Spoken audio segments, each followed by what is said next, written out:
Undead अनलक episode number 9। पिछले episode में हमने देखा था कि एंडी का दूसरा रूप विक्टर एंडी की बॉडी पर कब्जा कर लेता है और असली एंडी को कैद कर लेता है, जिसके बाद विक्टर फूको को मारने की कोशिश करता है। पर तभी यूनियन के सभी मेंबर्स वहां आ जाते हैं और फूको को बचाने की कोशिश करने लगते हैं। अब बात करते हैं इस एपिसोड की। इस एपिसोड की शुरुआत में यूनियन की लीडर विक्टर से लड़ने लगती है और टॉप को फूको और शैन को वहां से दूर ले जाने के लिए कहती है, जिसके बाद टॉप दोनों को बचाने के लिए उनकी तरफ भागने लगता है। विक्टर उन्हें रोकने के लिए अपनी उंगलियों से अपना क्लोन बना लेता है और फूको पर हमला करता है, पर टॉप अपनी फुल स्पीड से फूको और शैन को उठा लेता है और वहां से बाहर की तरफ भागने लगता है। विक्टर उन्हें फिर से रोकने की कोशिश करता है, पर यूनियन मेंबर के हमले की वजह से विक्टर की ऊपर की बॉडी के टुकड़े हो जाते हैं। आगे विक्टर खुद को फटाफट से हील करके शैन के डंडे को टॉप के ऊपर गिरा देता है। ये देखकर शैन अपने डंडे को छोटा होने के लिए ऑर्डर देता है। हम देखते हैं कि शैन का डंडा जाकर गांव के चारों ओर की दीवार से जाकर टकरा जाता है और धीरे धीरे छोटा होने लगता है। इसका फायदा उठाकर टॉप शैन और फूको को लेकर गांव की दीवार के बाहर निकल जाता है और डंडा भी एकदम छोटा हो जाता है। अगली सीन में हम देखते हैं कि टॉप, शैन और फूको तीनों लोग गांव से बाहर आ जाते हैं।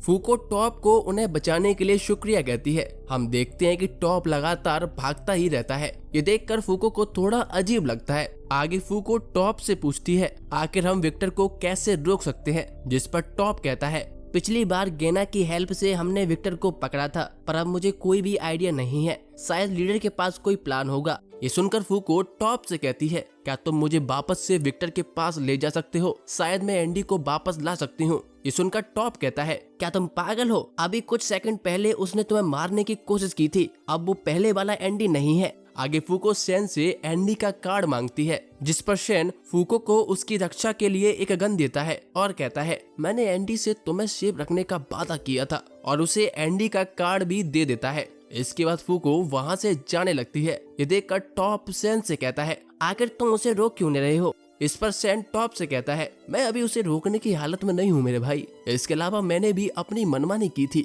तुम चिंता मत करो। अगर वो इतनी कमजोर होती तो अभी तक जिंदा नहीं होती। ऐसा सुनकर टॉप फूको को लेकर वापस से गांव के अंदर जाने लगता है। टॉप फूको से कहता है जरूर तुम्हारे पास कोई प्लान होगा। फूको उसकी हेल्प करने के लिए टॉप को शुक्रिया कहती है और बताती है कि मेरा नाम फूको है और मैं 18 साल की हूँ। इस पर टॉप भी फूको को अपनी एज 15 बताता है। अगली सीन में हम देखते हैं कि विक्टर के बहुत सारे क्लोन यूनियन के मेंबर्स पर हमला कर रहे होते हैं। आगे विक्टर हर एक यूनियन मेंबर की पावर को समझने की कोशिश करने लगता है। विक्टर तातियाना को देखकर कहता है जरूर इसके पास खुद को कठोर करने की पावर है। आगे विक्टर फिल की तरफ देखकर कहता है इसकी पूरी बॉडी हथियारों से बनाई हुई है और इसको जरा भी दर्द नहीं होता। ये जरूर इसकी पावर की वजह से है। इसके बाद विक्टर जुइस की तलवार को देखकर कहता है ये तलवार यूएमए बर्न की पावर से बनाई गई है। हम आगे देखते हैं कि टॉप फूको को लेकर गांव के अंदर आ जाता है, पर उन्हें वहां पर बहुत सारे विक्टर के क्लोन्स दिखाई देते हैं,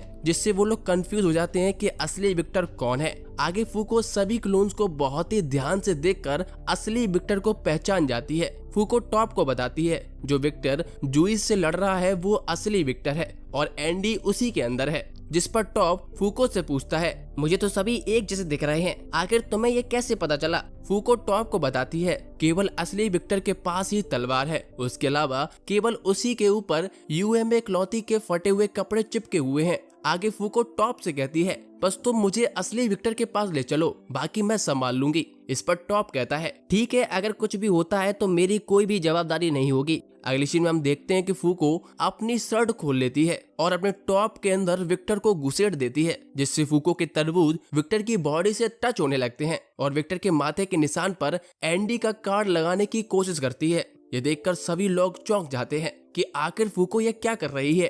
टॉप फूको से कहता है क्या यही तुम्हारा प्लान है?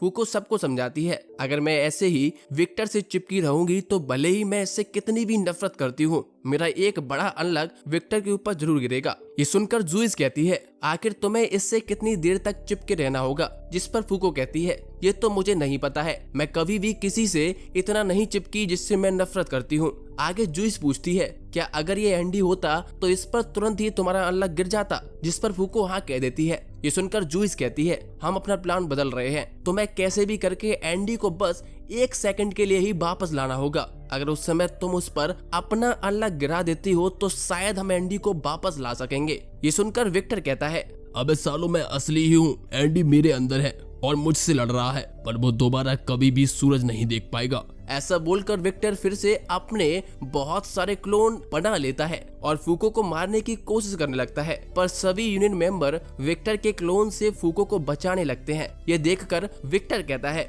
आखिर तुम लोग इसे क्यों बचा रहे हो? तुम लोगों ने यूएमए बर्न को पकड़ लिया है, जिससे तुम्हें एक एक्स्ट्रा सीट मिल गई है। अगर अनलक मर जाता है तो तुम्हारे पास टोटल 2 सीट हो जाएंगी। मैं और ज्यादा स्ट्रॉन्ग निगेटर को ढूंढूंगा और मैं तुम्हारी हेल्प करूंगा। ये सुनकर जूइस कहती है, जिन लोगों का कोई लक्ष्य नहीं होता, जो लोग न्याय नहीं जानते हैं, उनकी कोई बात नहीं सुनता है। ऐसा बोलकर असली विक्टर पर हमला कर देती है, पर विक्टर उसे दूर फेंक देता है। आगे जूइस सभी को फूको की रक्षा करने की ऑर्डर देती है। अगले सीन में हम देखते हैं कि शैन का डंडा उसके पास वापस आ जाता है। दूसरी तरफ सभी यूनियन मेंबर फूको को विक्टर के क्लोन से बचा रहे होते हैं। आगे फूको विक्टर के अंदर से एंडी को आवाज लगाने लगती है। ये चीज विक्टर को पसंद नहीं आती और वो फूको पर हमला करने लगता है, पर टॉप आकर फूको को बचा लेता है। पर विक्टर का क्लोन टॉप के कंधे पर गोली मार देता है, जिससे उसे चोट लग जाती है। आगे फूको सोचती है, मैं क्या करूं जिससे एंडी बाहर आ जाए। हमें मिले हुए ठीक से अभी 1 महीना भी नहीं हुआ। हमने साथ में बहुत लंबा सफर किया है और इस बीच बहुत कुछ हो चुका है,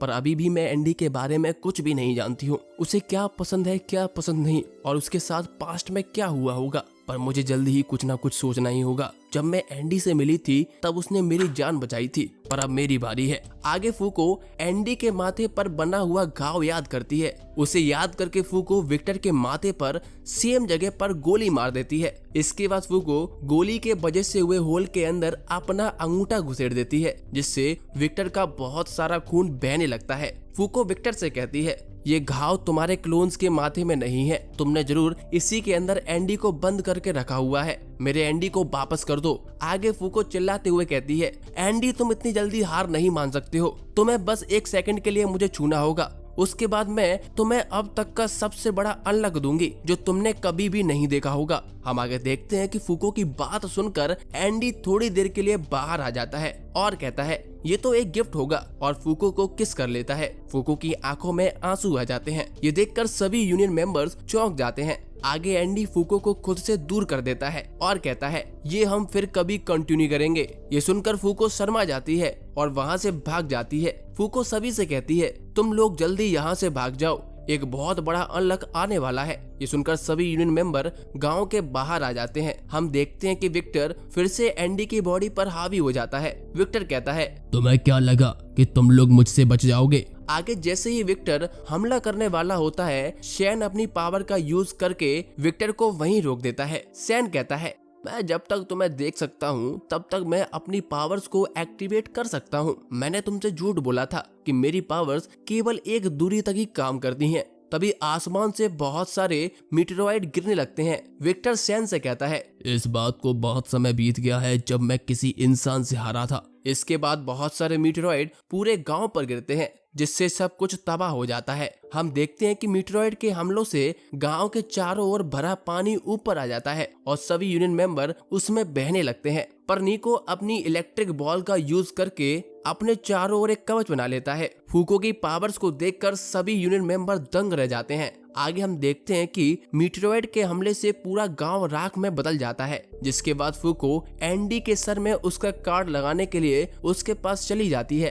पर गांव के चारों ओर भरा पानी फिर से गांव के अंदर जाने लगता है। हम देखते हैं कि फूको एंडी के माथे पर फिर से कार्ड लगा देती है और तभी वहां पर बाढ़ आ जाती है। अगले सीन में हम देखते हैं कि फूको बेहोश पड़ी हुई है, यानी कि एंडी फूको को बचा लेता है और फूको को लेकर यूनियन के हेडक्वार्टर आ जाता है। आगे जैसे ही फूको को होश आता है, वो एंडी को देखकर खुश हो जाती है। आगे फूको चिल्लाने लगती है और रोते हुए कहती है, तुमने और सैन ने मुझे बिना बताए सारा प्लान बना लिया। अगर यूनियन मेंबर समय पर नहीं आते तो, और अगर ये प्लान काम नहीं करता तो क्या होता? मैं फिर से अकेली हो जाती। ये सुनकर एंडी फूको के सर पर हाथ फेरते हुए कहता है, मुझे माफ कर दो। जब मुझे विक्टर ने अंदर कैद कर दिया था तब मुझे केवल तुम्हारी ही आवाज सुनाई दे रही थी। मैं इससे बहुत ज्यादा खुश था। तुम्हारा बहुत बहुत शुक्रिया फूको। एंडी के मुंह से पहली बार अपना नाम सुनकर फूको खुश हो जाती है और एंडी से कहती है, प्लीज तुम एक बार फिर से कहो। जिस पर एंडी कहता है, जल्दी रेडी हो जाओ, हमें मीटिंग के लिए लेट हो रहा है।